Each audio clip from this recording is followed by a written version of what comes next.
Vrai problème. C'est ça le propre des sociétés fascistes. Les sociétés fascistes, c'est quoi? Eh ben, c'est une société où c'est les flics qui décident. Et on a vu tout ça. On a vu que les flics ramassent des gens et les amènent après ça chez le juge pour que le juge puisse confirmer que ce type-là, c'est un type qu'il faut mettre en tôle ou qu'il faut exécuter. Voilà le premier juge. Voilà le premier chidouche. Et c'est pas évident. On lit les journaux, on sait ce qui se passe. Ce ne sont pas les juges qui décident. Les juges viennent donner l'aval aux policiers qui disent celui-là, il faut le prendre, il faut le pendre. Eh bien, on va le pendre. Les tribunaux d'inquisition, c'était ça en quelque sorte. Voilà le premier chidouche. Le deuxième chidouche, c'est quoi? C'est tu te donneras dans chacune des villes.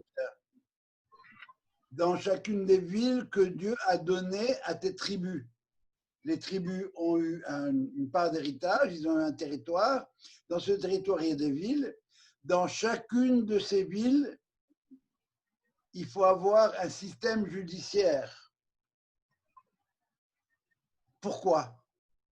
Pourquoi je ne peux pas aller au tribunal? Est-ce que, je sais pas, à Montréal, on ne juge pas les gens on ne peut pas juger les gens de Chibougamau, par exemple? Non, parce que les gens de Montréal et de Chibougamau, ce n'est pas la même chose. Ils n'ont pas le même profil psychologique. Ils n'ont pas la même mentalité. Si je veux comprendre ce que le plaideur ou l'accusé ou les contestateurs ont à dire et ce qu'ils disent, j'ai besoin de connaître leur profil psychologique. J'ai besoin de connaître leur culture propre. Autrement dit, voyez-vous un caïd du Maroc aller juger quelqu'un de Pologne? Ce serait rigolo. Et vice-versa. Déjà, d'une ville à l'autre, on a du mal.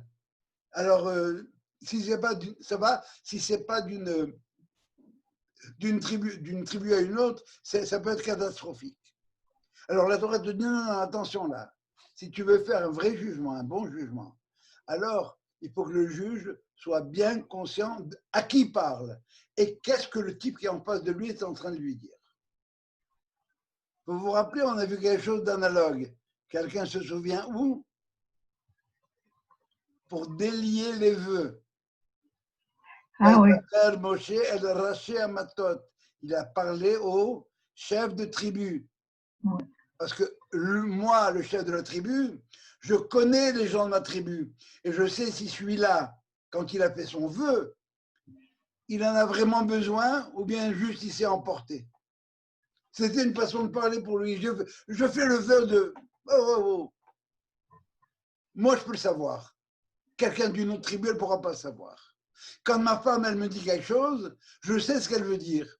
Ce n'est pas tout le monde qui entendra la même chose de ce que dit ma femme ou mon fils. Il faut être des gens très très proches les uns des autres.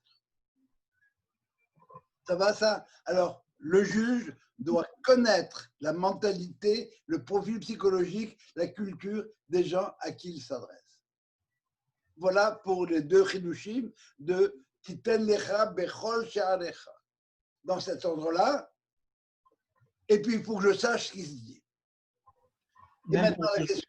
Même pour juger l'étranger? Pardon? Même pour juger l'étranger? Alors l'étranger, ça dépend, on ne peut pas entrer dans les détails techniques à chaque fois. Pour juger l'étranger, oui, ça dépend ce qu'il a fait l'étranger, tu comprends? S'il a tué quelqu'un, il va aller au Beddin, au tribunal, au Sanhedrin, au grand Sanhedrin qui était près du temple. Mais là, je parle des juges, c'est des juges de 3 personnes. C'est le juge, si vous voulez, un juge municipal, un juge provincial de 7 personnes, etc. Et finalement, la Cour suprême, c'est le grand Sanhedrin qui, dans les cas extrêmes, va trancher, et en particulier dans les cas où il y a risque d'y avoir mise à mort. Et maintenant, la question d'Henri. Veshafetu et Ta'am Mishpat Tzedek. Ils devront juger le peuple, Mishpat Tzedek, selon une vraie justice. Mais de quoi on parle là? C'est ça le rôle d'un juge. Le rôle d'un juge, ça va de soi. Il doit juger le peuple.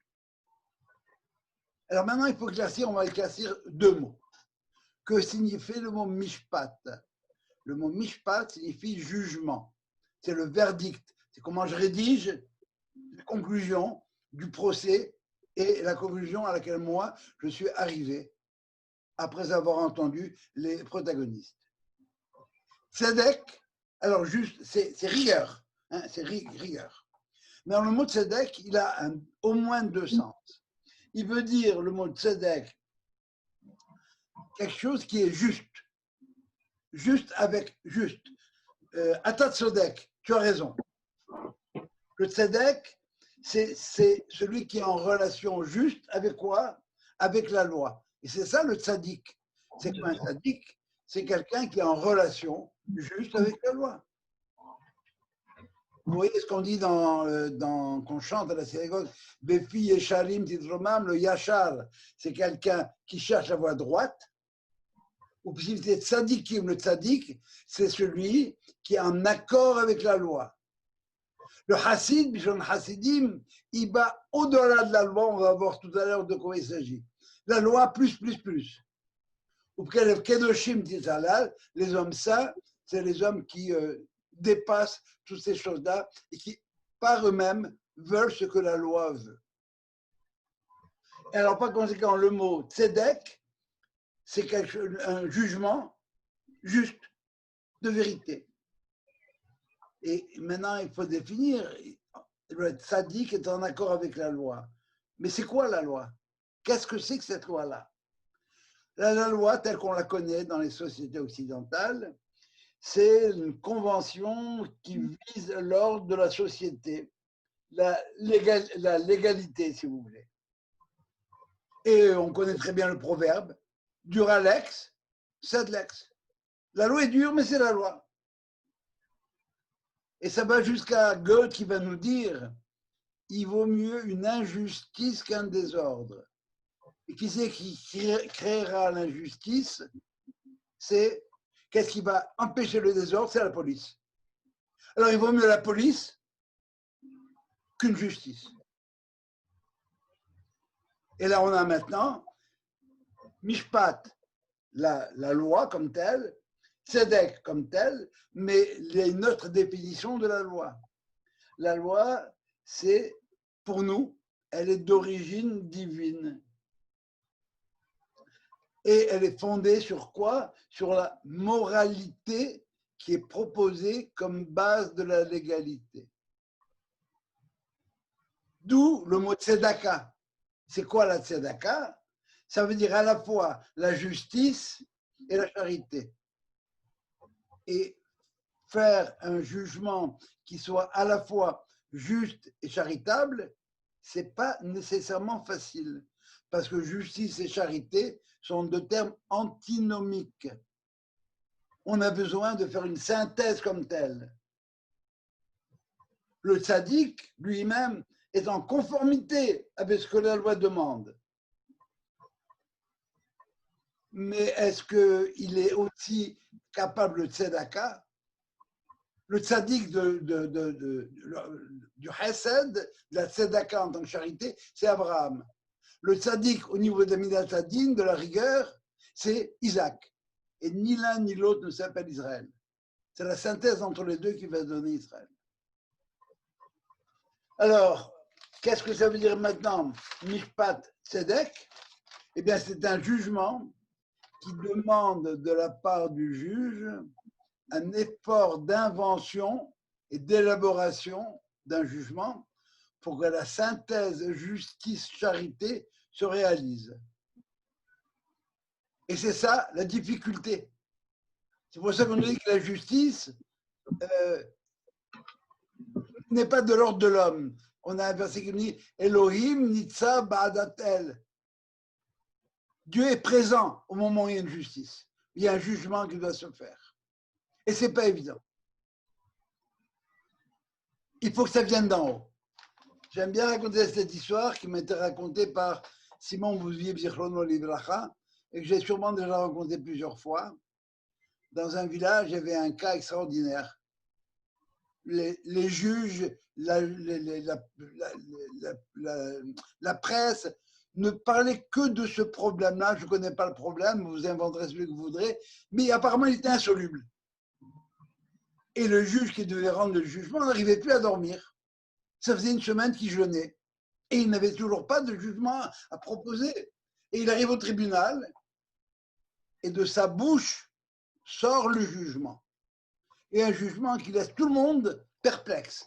Waouh, absolument génial. Lui-même n'en croit pas ses yeux, n'en croit pas ses oreilles. Tout le monde est content, il est interviewé. Bravo, mais je ne peux pas parler maintenant, j'ai besoin de me reposer. Et en rentrant chez lui, il passe par un parc où des enfants jouaient. Et à quoi ils jouent? Eh bien, ils jouent au procès, bien sûr. Et il y en a un qui dit, c'est moi le juge. Et il se lève et il dit, eh bien, mon jugement, c'est...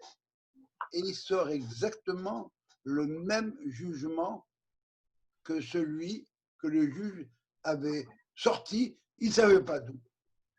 Le juge arrive et lui dit, viens ici. Tu étais au tribunal? Non, non, monsieur, moi, j'ai rien fait. Mais ça, chez moi, je joue, je ne sais pas. Et effectivement, le gosse, il jouait, et puis il a sorti le jugement. Alors, le juge va chez lui, et il se met à pleurer, à prier Libono Shalom. Un gosse est capable de trouver ce que moi, avec mes 50 années d'expérience, je n'ai pas été capable de faire. Et en rêve, Dieu lui a dit non, non, tu n'y es pas. C'est un jugement qui est quasiment impossible. Mais tes prières ont fait que je devais t'envoyer ce jugement-là par miracle. Et une fois que le jugement est parti d'en haut et qu'il est descendu en bas, eh bien, il est disponible pour tout le monde. Même un gosse peut le prendre. Mais sache que si le gosse t'a fait, c'est grâce à toi. Alors, le problème, si vous voulez, c'est que dans nos sociétés, quand on dit c'est de bon droit, c'est le droit. On entend par le droit la légalité. Mais cette légalité, elle prime sur quoi? Sur la moralité. La référence de la loi, ce n'est pas la moralité, c'est la légalité. Les juges jugent en droit.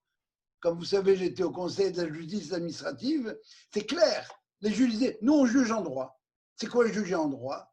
Tu ouvres le code, tu regardes et tu appliques. C'est tout. Tu t'assures que celui-là, il ne ment pas, que celui-là, il dit la vérité ou peu importe. Je vous l'ai déjà dit, je vais vous le répéter. Si vous voulez voir un bon film, essayez de vous procurer le film qui s'appelle The Star Chamber, la chambre étoilée avec Michael Douglas. C'est un film dans lequel une série de juges se réunissent clandestinement pour rendre leur justice à eux. Parce que la justice du code, après qu'ils avaient dû libérer les assassins, on t'a vu tuer, on t'a arrêté, mais qu'est-ce qui s'est passé? Eh bien, on a oublié de te donner tes droits. On ne t'a pas lu tes droits.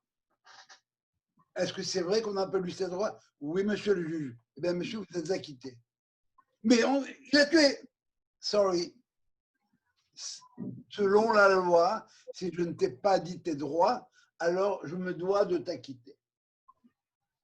Donc, est-ce que ça va de soi qu'un juge rende une justice vraie, une vraie justice? Eh bien, ça dépend ce qu'on entend par la loi. Est-ce que c'est la légalité ou la moralité? Pour nous, ce n'est pas la légalité, c'est la moralité. Il y a une différence entre justice et légalité.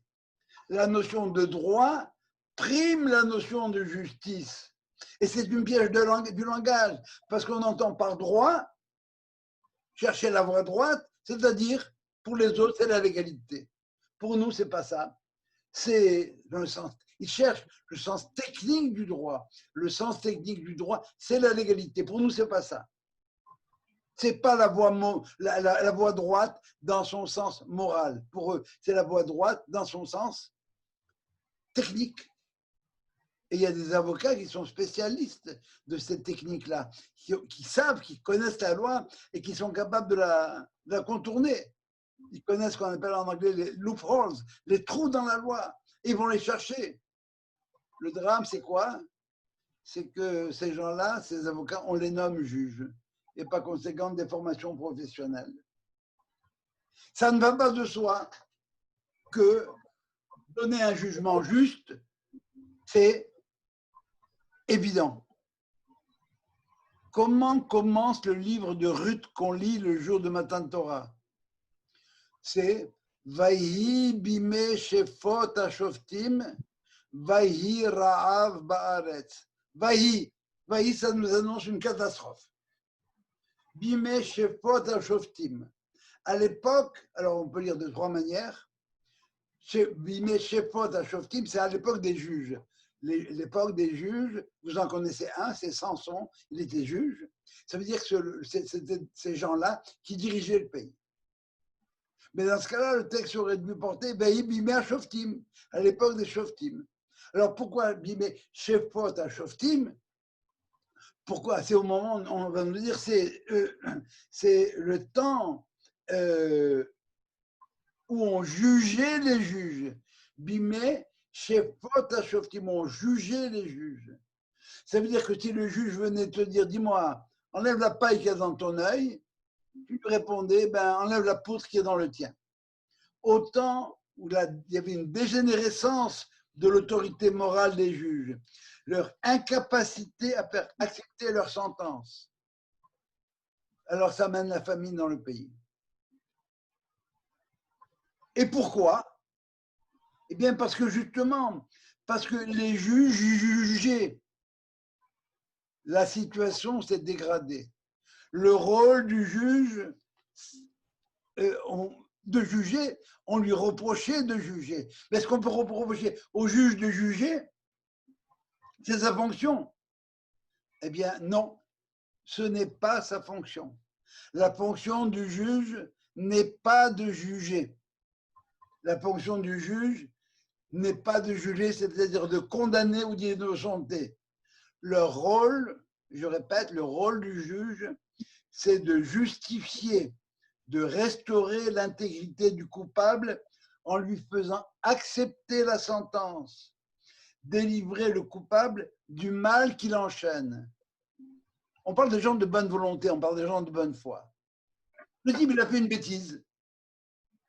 Eh bien, bon, il a fait une bêtise, c'est arrivé comme ça. Eh bien, le juge va le prendre et au lieu de lui dire, bon, alors tu as fait une bêtise, tu as volé 1000 $ d'amende et 3 ans de prison. Pas du tout, pas du tout. Le pire qu'il va de nous dire, ne prends pas la place de l'avocat, toi le juge. Tu es un juge. Et que, je vais vous dire dans le texte, lorsqu'il y a des gens qui viennent devant toi pour demander un jugement, ils doivent apparaître comme des reshaim, je ne traduis pas le mot rachat, comme des salopards, comme des salauds. Mais et quand tu auras fini de rendre ton jugement, ils doivent être à tes yeux comme des gens complètement pas coupables, innocents. Pourquoi? Parce qu'ils ont fait l'effort d'aller écouter un jugement. Ils sont sensibles à la notion de justice. Rechercher le fardeau de la preuve. Pardon? Chercher le fardeau de la preuve. Non, le fardeau de non, mais indépendamment des technicalités, le fardeau de la preuve pour le procureur, c'est de montrer que l'autre est coupable, et pour l'avocat, c'est de faire en sorte que, tu comprends, de prouver que ce que raconte le procureur n'est pas nécessairement vrai. Mais c'est ça l'idée comme telle. Ne prends pas la place de l'avocat. Et attention, sois méfiant. Les deux, ils vont essayer de t'arnaquer. Mais une fois que la sentence est prononcée, les deux sont innocents, méritants. Ils ont accepté la loi. Ils sont prêts à payer les frais. Ils sont prêts à payer, si vous voulez, ce qu'ils ont fait. Un des exemples que je peux donner, si vous voulez, c'est le type qui a volé. Il est incapable de restituer son vol. Il a compris, je reconnais, j'ai volé, c'est vrai, mais j'ai dépensé l'argent. Et je ne pouvais pas vivre sans ça. Qu'est-ce qu'on fait chez les misérables?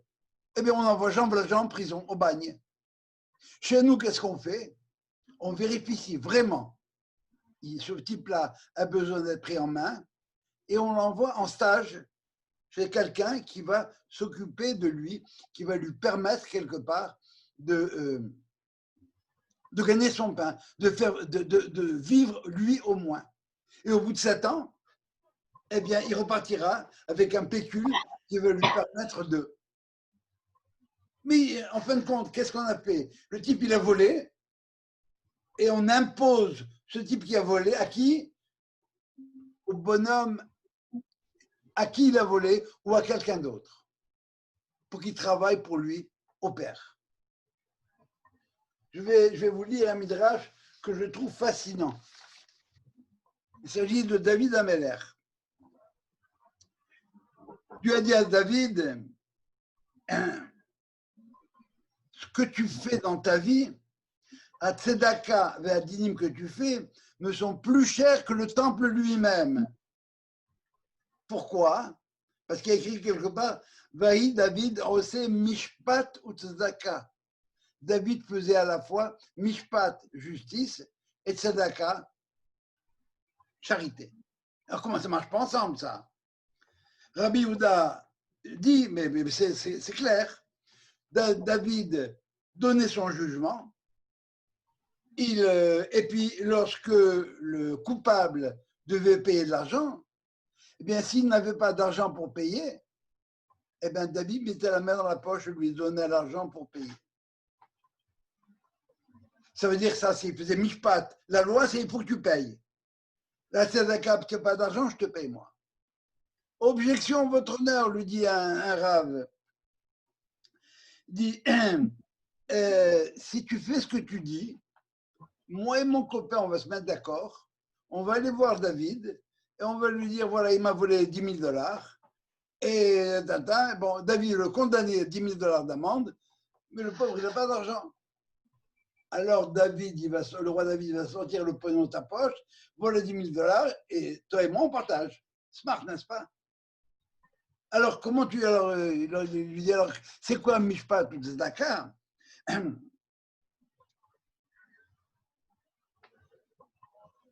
Ça veut dire que le coupable, à l'issue du procès, il ressortait de sa poche ce qu'il avait volé pour le rendre à son propriétaire, quand il le pouvait.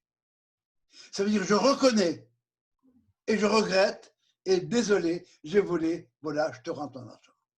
C'est ça, mishpat ou tzedaka.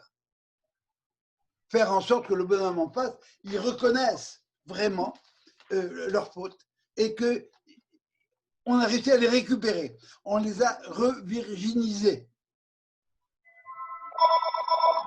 Alors,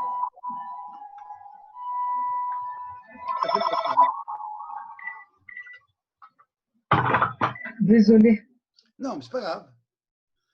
Alors, Joe, mais s'il n'a pas l'argent, de quoi lui rendre? Qu'est-ce qui se passe?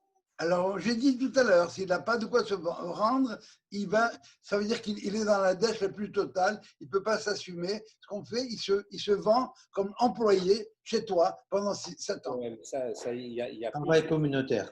Comment? Aujourd'hui, il n'y a plus ce genre de choses. Il y a Non, pas... non, mais alors aujourd'hui, il y a d'autres choses. On fait faire du travail communautaire ou bien toutes sortes de choses. Ce que je veux donner ici, si vous voulez, c'est la perspective de la Torah dans ce problème-là. Ça va? Mais aujourd'hui, qu'est-ce qu'on fait? Dans un bed-din, on ne fera pas ça. Mais qu'est-ce qu'on fait? Ou bien tu payes 10 000 $ d'amende, ou bien tu fais 3 ans de prison. On te met en tôle. Point. En quoi ça t'a arrangé? Comment ça t'a fait prendre conscience de ce que tu as fait? Pantoute. En tôle, ça va être pire encore, parce que là-bas, on va t'apprendre comment on fait vraiment les saloperies. Alors, qu'est-ce que ça veut dire mishpat ou tzedaka? Mishpat tzedek, un jugement de vérité, un vrai jugement, par opposition à ce qu'on appelle juger en droit, comme on fait aujourd'hui. Juger en droit, ça veut dire juger quoi? Dans le droit chemin. Alors le Pirkei Avot va nous dire quelque chose. Il va nous dire Harev bala olam. La guerre vient dans le monde, arrive dans le monde. Al-Inouï Hadin, pour le déni de justice. Al-Ivut Hadin, pour l'iniquité. C'est à cause de ça, s'il y a déni de justice ou s'il y a malversation de la justice, alors à ce moment-là, ça peut amener la guerre. Et en fin de compte, on voit des sociétés où il n'y a pas de justice, on voit ce qu'elle donne là. David a composé un chant qu'on appelle, qui est écrit dans ce qu'on appelle Sefer HaYashar. Et les Harim posent la question, c'est quoi Sefer HaYashar? Première réponse, il y a 3 réponses, j'en donne 2. Première, c'est le livre de Bereshit, le livre droit, parce qu'on nous parle des Yesharim, des hommes droits, qui sont Abraham, Isaac et Jacob. Donc, la justice, si vous voulez, c'est ça, Sefer HaYashar, Bereshit. Comment se comporter à la manière d'Abraham, Isaac et Jacob. Et il y a une deuxième thèse qui dit, c'est quoi Sefer HaYashar? C'est le livre de Devarim. Pourquoi? Ce qu'on est en train de lire, pourquoi? Parce qu'il y a écrit dans ce livre-là, Ve'asita hayashar ve'atov be'enei Hashem. Tu feras hayashar, ce qui est droit, ve'atov, et ce qui est bon, devant Dieu. Alors, comment on veut savoir qu'est-ce que c'est, qu'est-ce qui est bon, ce qui est juste, ce qui est droit et ce qui est bon aux yeux de Dieu? Rachid nous dit, Ze peshara lifnim mishurat adin. Il faut arriver à un compromis qui va au-delà de la loi, qui est non requis pour la loi. Alors, je voudrais préciser pour les hébraïsants, l'ifnim, ça veut dire à l'intérieur. C'est quelque chose qui ne va pas s'attarder à l'extériorité de la loi, mais qui va avoir l'esprit des lois, comme dirait Montesquieu. Eh bien, l'ifnim mishurat adin, l'art de faire le droit et le bien. Rentrer, faire ce qui est droit et bon aux yeux de Dieu, c'est pas dans ce point de vue-là appliquer les mitzvot et les lois, mais savoir parfois ne pas appliquer les lois escalité telles qu'écrites, c'est-à-dire ne pas, dans certains cas, ne pas juger en droit. Ça me rappelle la polémique qu'il y a entre Maïmonide et Nachmanide sur une mitzvah de la Torah, qui nous dit Kedoshim Tiyun, soyez saints. Maïmonide dit c'est pas une mitzvah. Elle ne fait pas partie des 613 mitzvot. Tout homme normal aura envie d'atteindre ce niveau de sainteté. Et Nachman lui dit non, pas du tout, je suis désolé. Parce que si tu me dis que ce n'est pas une mitzvah comme telle, alors à ce moment-là, je peux être naval, birshut Torah. Qu'est-ce qui me dit à moi qu'il ne faut pas que je me goinfre? Où c'est que c'est écrit dans la Torah qu'il ne faut pas que je me goinfre de manière précise? Ce n'est pas écrit. Où c'est que c'est écrit qu'il ne faut pas que je me saoule? Ce n'est pas écrit. Où c'est que c'est écrit qu'il ne faut pas que je sois derrière ma femme comme un coq? C'est l'exemple que donne Nachmanide. Ce n'est pas écrit. Mais ce n'est pas une attitude convenable. Alors si ce n'est pas écrit, je ne fais pas. Ou bien si ce n'est pas écrit, je peux faire. Eh bien non, tu ne peux pas faire. Ce n'est pas, entre guillemets, on dirait aujourd'hui, ce n'est pas éthique. Alors qu'est-ce qu'il nous dit Nachmanide, pardon? C'est une mitzvah. Et comment tu la pratiques? Par Kadesh Atzmecha Bema Shemutar Lach. Sanctifie-toi. Et dans Kadesh, il me prend une notion de distance. Prends une distance dans les choses qui te sont permises comme telles. Vous vous rappelez de la génération de Noé? Génération de Noé qui a été condamnée. Pourquoi? Pour le vol. Mais personne ne voulait rien. Le type, il arrivait avec son cajot de cerises au marché. Chaque mec qui passait, il en prenait une. Et puis au bout du 50e, le cajot était vide. Personne n'avait commis d'infraction. Si j'ai volé moins qu'une prouta, je n'ai pas volé. Très bien. Alors on va être 1000 à voler moins qu'une prouta. Et à la fin, on va avoir un peu moins que 1000 proutotes. C'est pas écrit. C'est ça, juger en droit.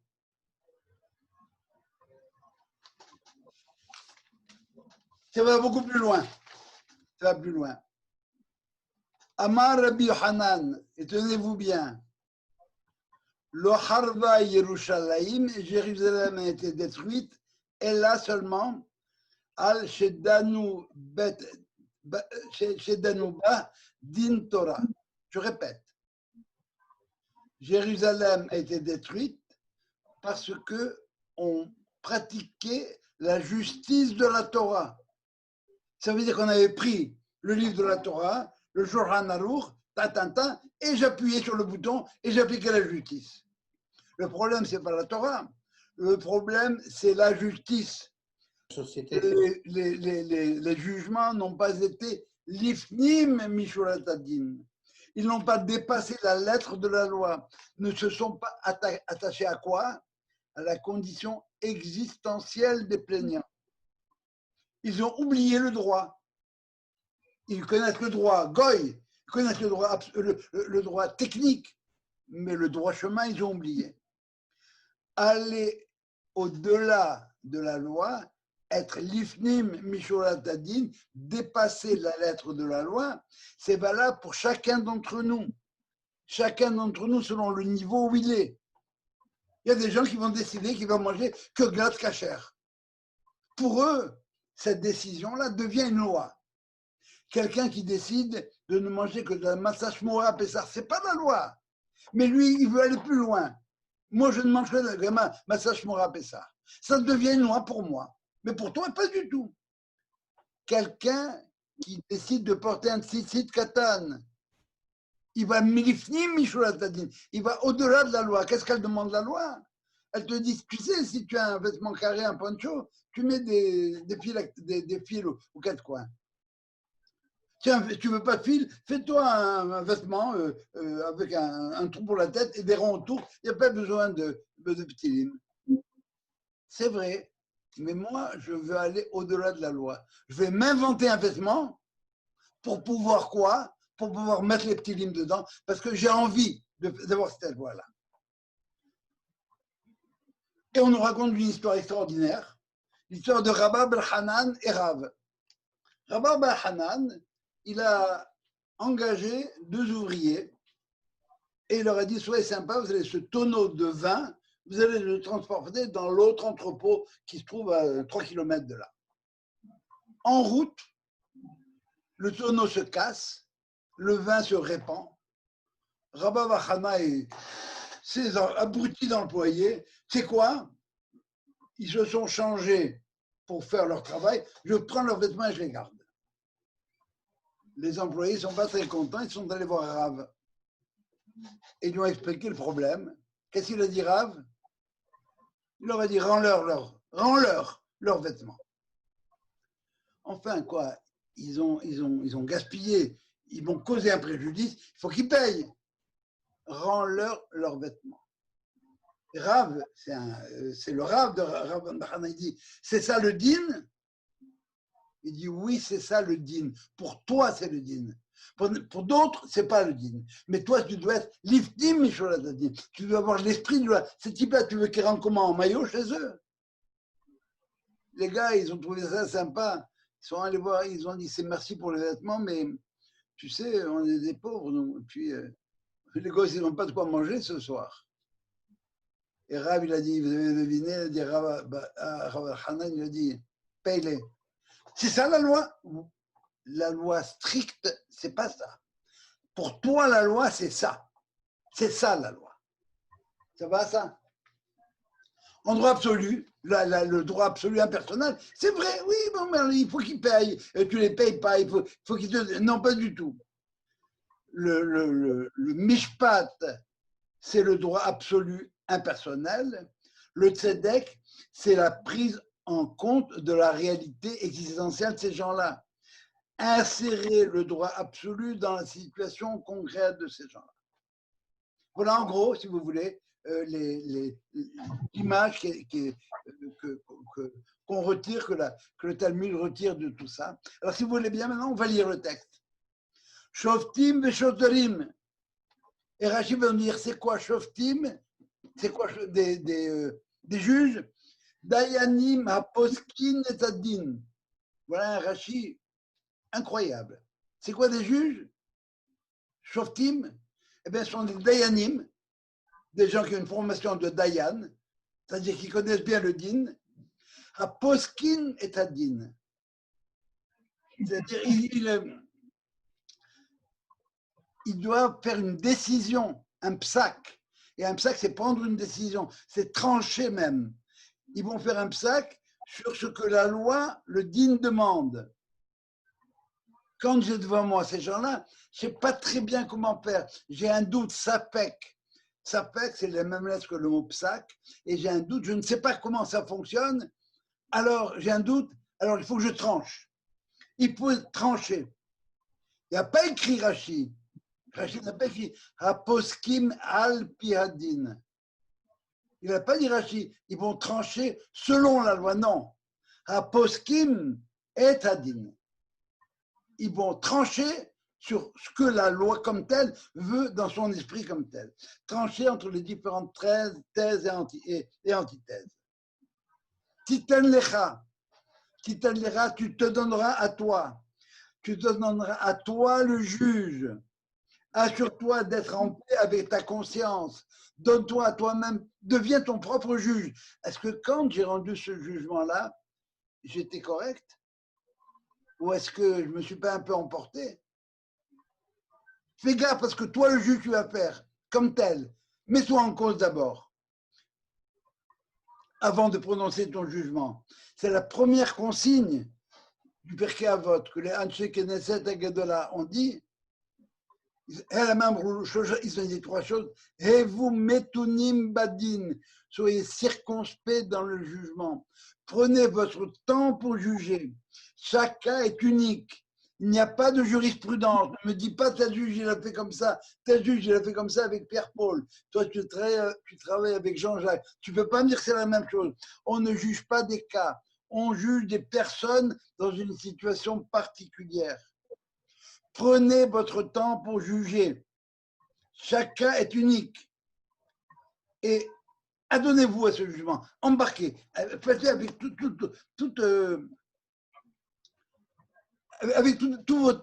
toutes vos tripes.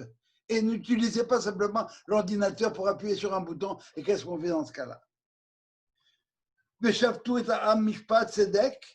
Et Rachid va nous dire, là, Rachid explique, ça veut dire Moïse s'adresse aux responsables, ceux qui nomment les juges, dit nomme des juges spécialistes, c'est-à-dire qu'ils connaissent la loi, mais surtout qu'ils soient tzadikim, intègres avec eux-mêmes comme tels.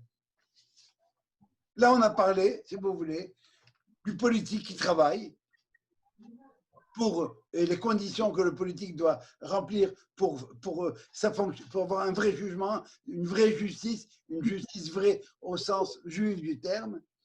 Et on a parlé à cela, on a parlé aux juges comme tel, on a parlé et maintenant on va parler aux plaignants.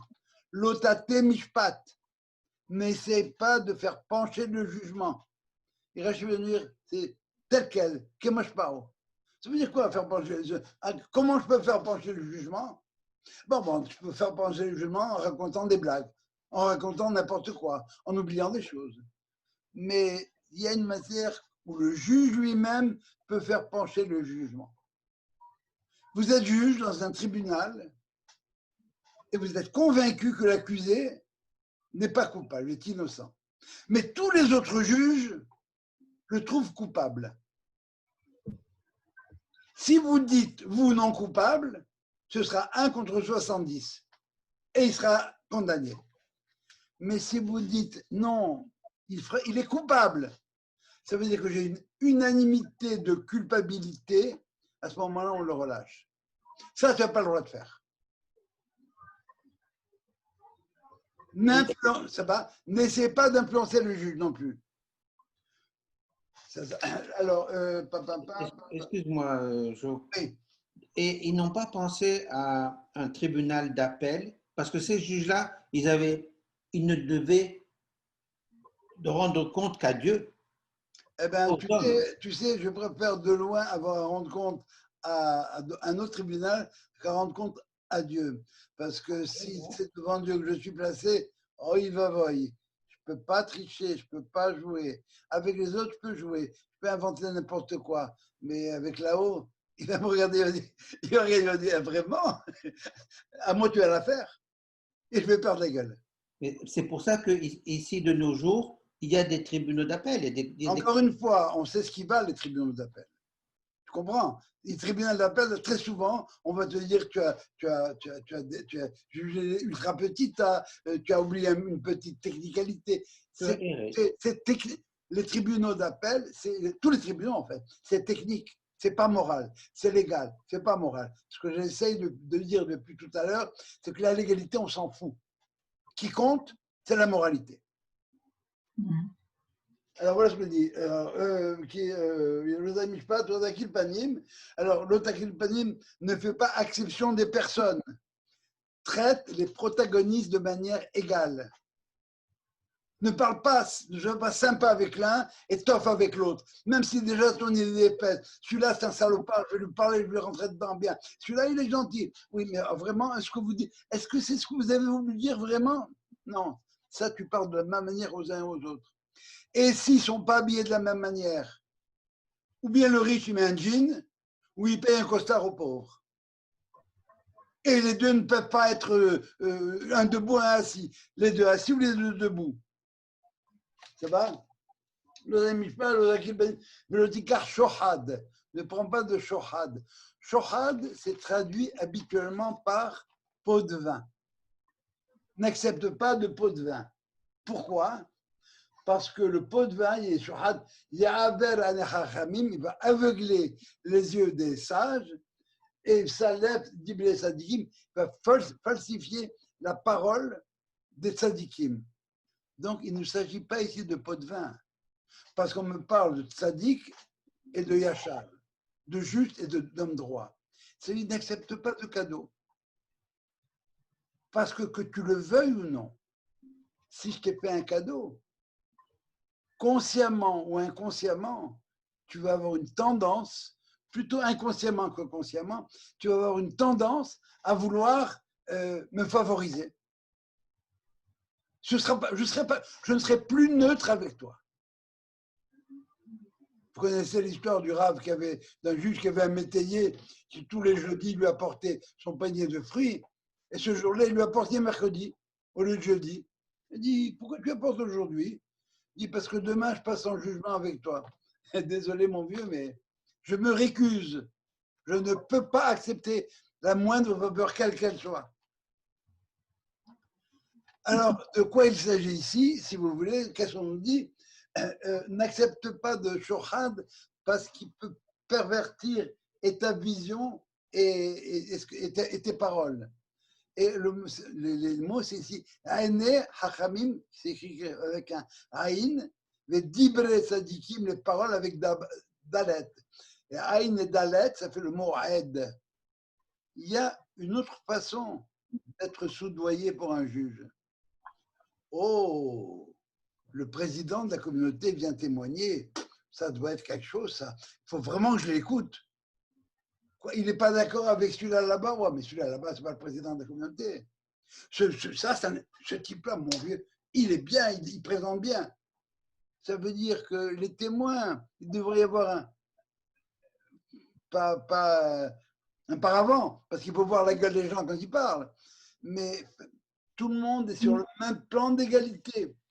L'aveuglement, c'est omettre de dire des choses. La falsification, c'est inventer ou déformer des faits. Et la Torah parle de quoi? Des sages et des justes qui prétendraient dépasser les faits au nom de la sagesse et de la justice. C'est l'exemple que je vous ai donné tout à l'heure.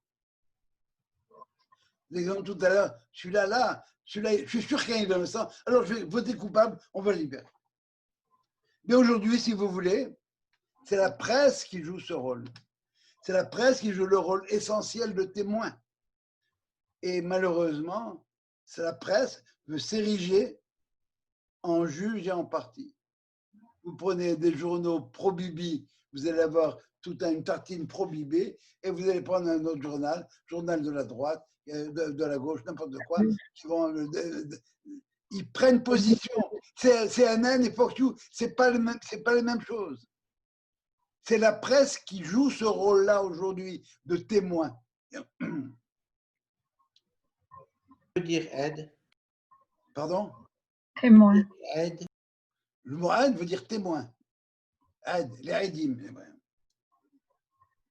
Et ensuite, le texte va terminer par tzedek, tzedek tirdof. Ça veut dire la justice, ce qui est juste, juste, tu rechercheras. Autrement dit, ce qui est juste dans la justesse, pas un juste en apparence, l'intériorité de cette justesse-là. Et Rachid va citer la Gemara qui veut nous dire va t'adresser à un bon tribunal, à un tribunal compétent. C'est pour ça, toi le plaignant, ne va pas n'importe où, va devant un tribunal compétent. Vous avez tout de suite compris que de là, qu'est-ce qu'on tire qu'il y a des tribunaux qui ne sont pas compétents. Alors va dans un tribunal compétent afin que personne ne soit lésé. Les ma'an tehye ve'yarashta et haaretz, afin que tu puisses vivre et hériter la terre que je t'ai donnée. Et Rachid va terminer en disant la nomination des justes intègres suffit à faire vivre Israël et à l'installer sur sa terre. Et la contrepartie, on la connaît, on l'a lu tout à l'heure.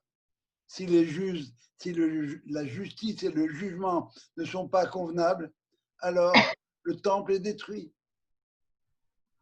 Voilà ce que je voulais vous raconter sur cette notion de justice. On pourrait en parler des heures et des heures, mais l'essentiel, c'est ça. On retient quoi? Ça veut dire qu'on ne juge pas en droit. On juge des êtres dans des situations et on fait en sorte que le jugement puisse revirginiser l'accusé. Voilà. Question? Merci. Très bien, très bien. Question? Pas de question? C'est clair? Remarque? Objection? Très bien. Très, très, très beau cours. Tu m'entends? Oui. Qui parle? C'est Moïse Derry. Oui. Au début de ton exposé, tu as créé une antinomie entre la justice et la charité. Est-ce que la charité n'est pas déjà une forme de justice? Oui. Je n'ai pas créé une antinomie. J'ai expliqué le mot tzedaka. Dans le mot tzedaka, il y a la notion de charité et la notion de tzedek, de justice, de ce qui est juste. Oui. Alors pour nous, le mot lui-même, c'est le programme. Le mot lui-même te dit que tu sais comment disaient les Arabes au Maroc, les gens, quand ils venaient se demander de l'argent, les mendiants. Ils te disaient, donne-moi ma part. On t'a donné, c'est pour que tu puisses me donner à moi. Faire la tzedaka, ce n'est que justice. Pourquoi? Parce que l'autre n'en a pas, l'autre en a besoin. Donc, ce n'est pas antinomique. Non. Les termes dans le monde goy, pour la civilisation occidentale, justice et charité sont deux termes antinomiques. Si tu es juste, ou non, si je veux être juste en tant que goy, pourquoi je te donnerais de l'argent? Pourquoi je devrais te donner? Il faut avoir une certaine mentalité pour le faire. C'est vrai qu'il y a des œuvres de bienfaisance aujourd'hui, mais il ne faut pas oublier que tous ces gens-là ont été très longtemps en contact avec le monde juif et la Torah d'Israël. Ça va? Alors, dans Tzedaka, tu as à la fois justice et charité qui sont combinés, alors que ce sont deux concepts qui sont antinomiques l'un de l'autre. En français, juste et charitable, ça ne va pas ensemble. Ça va, Maurice? Si tu veux, je ne suis pas tout à fait d'accord avec le fait que ça n'aille pas ensemble. Parce que la Attends, charité est une forme de justice pour moi. mais parce que tu es un bon juif. Ah, ok, d'accord. Non, mais c'est ça l'idée. Mais va demander à certaines personnes, dans l'absolu, écoute, c'est un thème de philo classique, justice et charité. C'est La charité chrétienne, pourtant. Ben alors, ce qu'on appellera la charité chrétienne, c'est emprunté à qui d'après toi? Comme tout le christianisme. C'est emprunté chez nous. Sauf que Manitou avait l'habitude de dire que les nations prennent pour modèle et pour motto la vertu qui leur manque. Mhm. Le christianisme est associé à Ésaü. Ésaü, c'est l'homme de la chasse. Les chrétiens, qu'est-ce qu'ils ont fait? Ils ont pris l'épée, ils l'ont retournée, ils ont fait la croix. Et il y a juste à voir la charité chrétienne avec grand plaisir, mais il n'y arrive pas. Regarde l'histoire du monde chrétien, regarde les croisades, regarde tous les crimes du christianisme au nom de la loi, au nom de la charité chrétienne. Je suis charitable pour toi, je vais te torturer jusqu'à ce que tu reconnaisses le fondateur du christianisme. Alors ils prétendent, oui, ils annoncent, oui c'est ça la charité chrétienne, oui c'est vrai. Dans la pratique, c'est pas nécessairement vrai, et à l'origine comme telle non plus. La même chose pour l'islam. L'islam, eux, c'est Ishmaël, la vertu d'Abraham qui est montée en épingle, le chesed, l'amour. Et ça, on le connaît, nous, dans nos pays. On sait, on connaît la charité musulmane très bien même. Et leur vie, c'est quoi? Alors, qu'est-ce qu'ils ont pris? Ils ont pris leur religion, ça s'appelle din, la loi. On se met à plat ventre. La rigueur. Et on voit comment ils appliquent la rigueur avec leurs voisins, avec Israël. Ce qu'on a connu au Maroc, c'est pas de la charité, de l'hospitalité, oui, pas de charité. Non, il y a aussi une notion, tu as raison, mais l'hospitalité, c'est aussi une forme de charité. Si je t'offre le gîte, tu ne tiens pas à dormir, eh bien, je suis charitable pour toi. Absolument. 100%. Ok. Ce soir, c'est Rosh Chodesh, demain et après-demain aussi, n'oubliez pas. Hein. Rosh Chodesh Livracha. Les Hayim Tovim Shalom, on rentre dans le mois de Elul. Elul. Bravo, Jo, merci. Merci À beaucoup. vous. C'est clair? Pas de questions, pas de remarques? Excellent cours. Merci. Merci. Bravo, Bonne soirée. merci. Bravo à vous. Allez, حدش طوب لكلام حدش طوب bye. Rosh Chodesh Livracha Lechaim Tovim Shalom. Shalom. Merci. Il était- Bye. Bye. Bye. Bye. Bye bye.